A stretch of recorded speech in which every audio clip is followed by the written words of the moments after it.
இழந்த செல்வங்களை மீண்டும் பெறக்கூடிய ஒரு ராசி கடகராசி. எல்லா செல்வம், பெயர், புகழ், அந்தஸ்து, கௌரவம், நகை, நட்டுக்கள் எல்லாத்தையுமே இழந்திருப்பீங்க.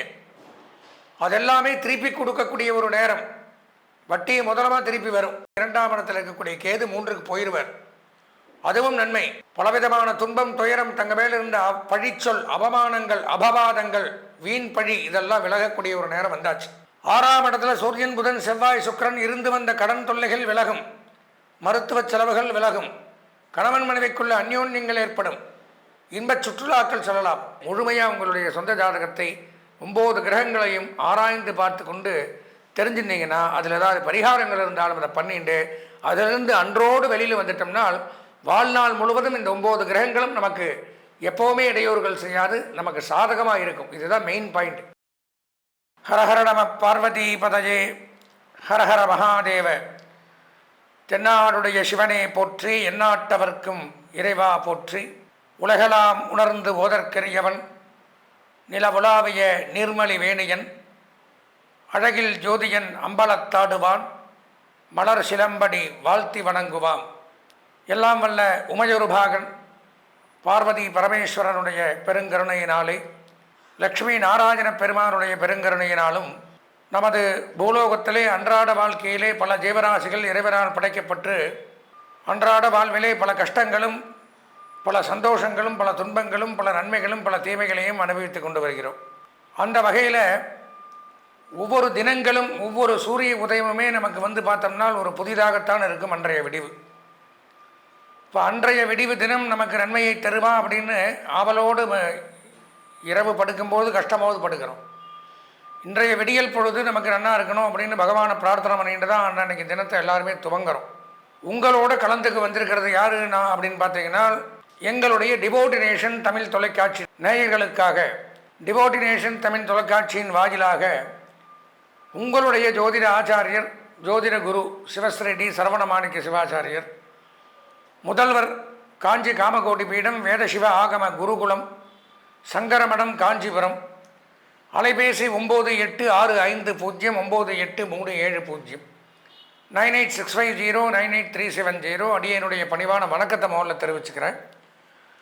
நாம் பார்க்கறது அப்படிங்கிறது பல பதிவுகள் நம்மளுடைய தொலைக்காட்சியின் டிவோட்டினேஷன் வாயிலாக நாம் பார்க்குறோம். ஜோதிட ரீதியாக சரி, ஆன்மீக ரீதியாக சரி. அப்படி பார்க்கும் பொழுது நான் சொன்ன மாதிரி ஒவ்வொரு பொழுதும் நமக்கு நன்மையை தருமா அப்படிங்கிற ஆவலோடு எதிர்பார்த்து கொண்டிருக்கிற வகையில் இப்போ பார்க்குற பதிவு அப்படின்னு பார்த்தோம்னா, வருகின்ற 2026 இந்த 2026வது வருடம் இந்த புத்தாண்டு. ஏன்னா நம்மளாம் தமிழர்களாக இருந்தாலும் முக்கால்வாசி எல்லாருமே கடைபிடிக்கிறது இங்கிலீஷ் வருஷம் தான் போடுறோம். அலுவல் ரீதியாகவும் சரி, பர்த்டே கொண்டாடுறதுனாலும் சரி, சில பேர் நட்சத்திர பிரகாரம் கொண்டாடுறோம், சில பேர் பார்த்தோம்னா இங்கிலீஷ் டேட் தான். பெரும்பான்மை அப்படின்னு எடுத்துட்டால் ஆங்கில தேதி. இப்போ ஆங்கில புத்தாண்டை தான் ஜனவரி 1ன்னு கொண்டாடி, ஏன்னா எல்லாமே அலுவல் ரீதியாக எல்லாமே அப்படி தான் நம்ம பழக்கத்தில் கொண்டு வரும். அப்படி பார்க்கும் பொழுது இந்த 2026ஆம் ஆண்டு இந்த 12 ராசிகளுக்கும் அன்றைய அந்தந்த வருஷத்தினுடைய நிலவர பிரகாரம் என்னென்ன பயிற்சிகள் நடக்கும், எப்படி இருக்கும் அப்படிங்கிறதெல்லாம் நம்ம பல வகையான ஜோதிட நூல்கள், அரிச்சுவடிகள், புலிப்பாணி சித்தர் இவரெல்லாம் எழுதி வச்சுட்டு போன பிரகாரம் என்னென்ன கிரகம் இந்த இடத்துல இருந்தால் என்னென்ன நன்மைகள் அப்படிங்கிறது தான் இந்த பதிவில் நம்ம தெளிவாக பார்க்க இருக்கிறோம். பொதுவாக பார்த்தோம்னா இந்த 2026 புத்தாண்டு பலன்கள் அப்படிங்கிற தலைப்பில் தான் இந்த நிகழ்ச்சி நடைபெறும். இதில் மேஷம், ரிஷபம், மிதுனம், கடகம், சிம்மம், கன்னி, துலாம், விருச்சிகம், தனுசு, மகரம், கும்பம், மீனம் ஆகிய ராசிகளுக்கு எப்படி இருக்க போகிறது அப்படிங்கிறத வாங்க தெளிவாக உள்ளே போய் 12 ராசிக்கு நம்ம விரிவாக பார்ப்போம். அன்பார்ந்த எங்களுடைய புனர்பூசம், பூசம், ஆயில்யம் ஆகிய நட்சத்திரத்தில் பிறந்த கடகராசி நேயர்கள், பொதுவாக கடகராசின்னு எடுத்துட்டால் சந்திரனுடைய ஆதிபத்தியத்தில் வரக்கூடிய ராசி. தனி வீடு சந்திரனுக்கு மட்டும். கடகமும் சிம்மமும் தனித்தனி வீடு, தனி அதிதேவதைகள். கடகத்துக்கு சந்திரன் அதிதேவதை, சிம்மத்துக்கு சூரியன் அதிதேவதை. 10 ராசிகளுக்கெல்லாம் 2 அதிதேவதைகள் உண்டு, அதாவது 2 வீடுகள் உண்டு. மேஷம், ரிச்சிகம் இது 2க்குமே செவ்வாய். இந்த மாதிரி ஒவ்வொரு 2 ராசிகளுக்கும் ஒரு தெய்வம் அதிதேவதை. இந்த கடகத்திற்கும் சிம்மத்துக்கு மட்டும் பார்த்தீங்கன்னா ஒரே ஒரு தெய்வம், தன்னுடைய சொந்த வீடுனா ஒன்று தான். அப்படி பார்க்கும் பொழுது கடகராசிக்கு சந்திர பகவான் அதிதேவதை, சந்திர பகவானுக்கு அதிதேவதையாக விளங்கக்கூடியவள் அம்மன் பார்வதி தேவி அம்பாள். அப்போது சந்திர பகவானுடைய அதிதேவதையாக கொண்ட கடகராசினியர்கள் பொதுவாகவே இயற்கையாகவே இரக்க குணம் கொண்டவர்கள். பார்க்க கொடூரமாக கடுமையாக தெரிஞ்சாலும் ஆள் மனது இரக்க குணம்.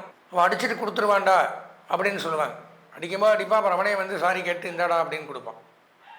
இரக்க குணம் உள்ளவர்கள், தாராள மனம் கொண்டவர்கள், தயாள குணம் கொண்டவர்கள், பிறருக்கு உதவி செய்யக்கூடியவர்கள், தாயார் மேலே பற்று அதிகம் கொள்ளக்கூடியவர்கள் கடகராசினியர்கள். அப்பேற்பட்ட தங்களுக்கு 2026ஆம் ஆண்டு புத்தாண்டு எப்படி இருக்குது? பாவம், கடந்த வருஷம்லாம் ரொம்ப சிரமப்பட்டுட்டீங்க. 4 கிரகமும் சரியில்லை.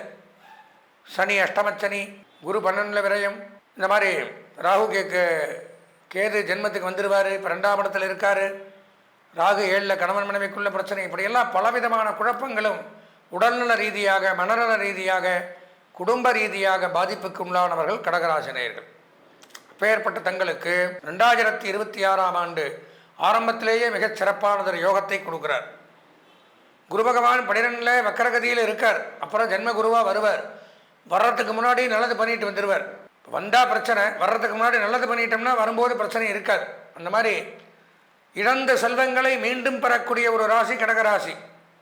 எல்லா செல்வம், பெயர், புகழ், அந்தஸ்து, கௌரவம், நகை, நட்டுக்கள் எல்லாத்தையுமே இழந்திருப்பீங்க. அதெல்லாமே திருப்பி கொடுக்கக்கூடிய ஒரு நேரம். வட்டி முதலமாக திருப்பி வரும். போயிருச்சேன்னு வருத்தப்பட்டு இருந்தவங்களுக்கு இப்போ திருப்பி கிடைக்குது. திருமண பேச்சு கைகூடும். கடகராசினியர்கள் கண்டிப்பாக வேண்டான்னு சொன்னாலும் திருமண பேச்சு கைகூடும். தடைப்பட்ட திருமணங்கள் நிச்சயிக்கப்படும்.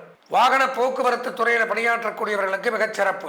கப்பல், விமானம், ரயில்வே, இதர வாகனங்கள் மூலமாக போக்குவரத்து துறையில் பணியாற்றக்கூடியவர்கள் நன்மையை அடையலாம். கடகராசினியர்களாக இருந்து 2026ல் மிகச்சிறப்பானதொரு நன்மை அப்படிங்கிறது ஏற்படும். அதே மாதிரியே பார்த்தீங்கன்னா 2ஆம் இடத்தில் இருக்கக்கூடிய கேது 3க்கு போயிடுவார்.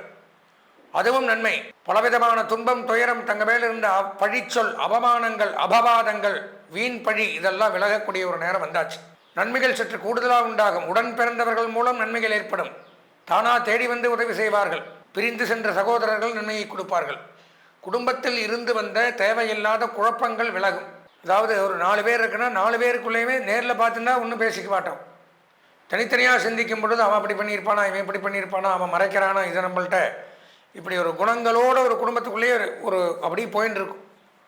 அதெல்லாம் நிவர்த்தியாகி உட்காந்து பேசி இது இப்படித்தான் ஆச்சு, நான் கூட என்னமோ நினச்சேன், எப்படியோ நினச்சேன் அப்படின்னு நம்மளையே நம்ம தவறாக கருதிட்டோம். நம்மளையே நம்ம அந்த மாதிரி எல்லாம் ஒரு நல்ல சூழ்நிலைகளை குடும்பத்தில் ஏற்படுத்துவார். சட்டம், நீதிமன்றம், காவல்துறை, இராணுவம், சினிமா, பத்திரிகை, பிரஸ், மீடியா இந்த துறையில் பணியாற்றுபவர்களுக்கு நன்மையை அதிகரிக்குது. 6ஆம் இடத்துல சூரியன், புதன், செவ்வாய், சுக்கிரன் இருந்து வந்த கடன் தொல்லைகள் விலகும். மருத்துவ செலவுகள் விலகும். கணவன் மனைவிக்குள்ள அந்யோன்யங்கள் ஏற்படும். இன்பச் சுற்றுலாக்கள் செல்லலாம். அசையாத சொத்துக்கள் வாங்கலாம். தகப்பனார் வழி சொத்துக்கள் கிடைக்கும்.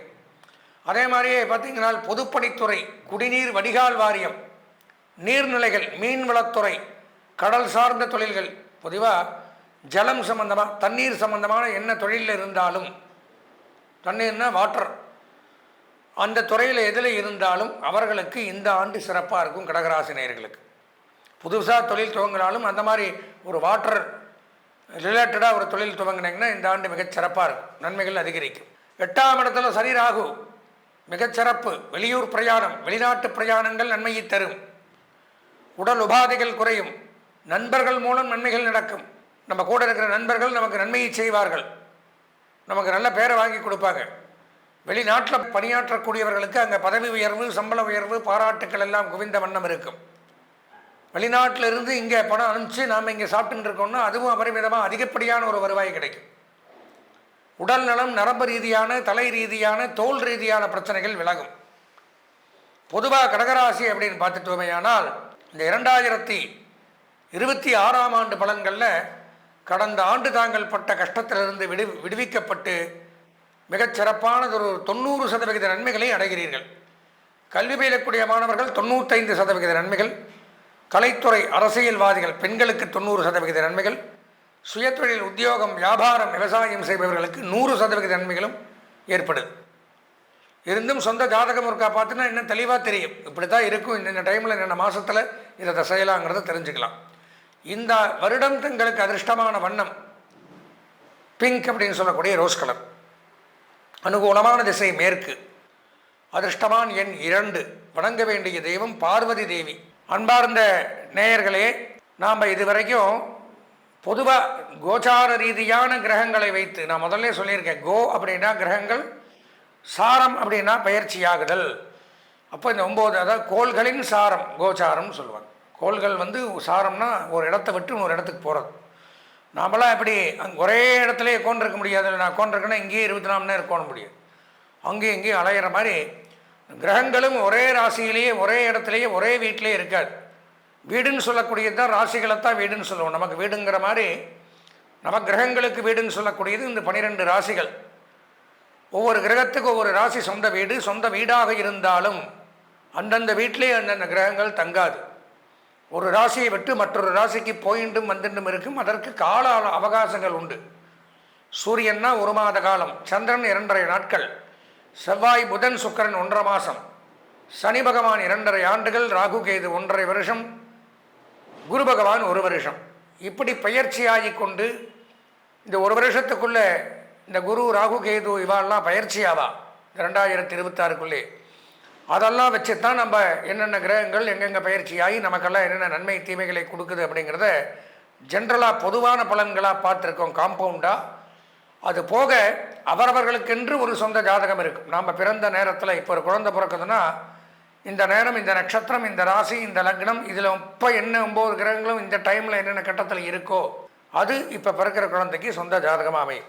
இந்த சொந்த ஜாதகம் அப்படிங்கிறது தான் 100க்கு 100% அவன் தலையில் எழுதக்கூடிய விதி. அது பிரகாரம் தான் அன்றாட நடக்கும். மற்றபடி இந்த கிரக பயிற்சிகள் அப்படின்னு சொல்லக்கூடியதெல்லாம் பொதுவான பலன்களை குறிக்கும். 10ஓட 11 அப்படி சொந்த ஜாதகத்தில் நம்ம குறிப்பிடக்கூடிய பலன்கள் மாறவே மாறாது. இதுதான் நடக்குன்னா அவனுக்கு மட்டும் இண்டிவிஜுவலாக இதுதான் நடக்கும். மேஷராசியில் பிறக்கிறான், ஒருத்தர் முதலமைச்சராக இருக்கலாம், ஒருத்தர் ரொம்ப லோவில் இருக்கலாம், ஒருத்தர் கையில் அடிபடலாம், ஒருத்தர் கை நல்லா இருக்கலாம். இதெல்லாம் பொது பலனில் வராது. இண்டிவிஜுவலாக தனியாக எனக்குன்னு நான் பார்க்கும் பொழுது எனக்கு இந்த நேரத்தில் இந்த கஷ்டங்கள் தான் வரும், இதைத்தான் நான் அனுபவிப்பேன் அப்படிங்கிறத தெரிஞ்சுக்கணும். அதுக்கு சொந்த ஜாதகம்.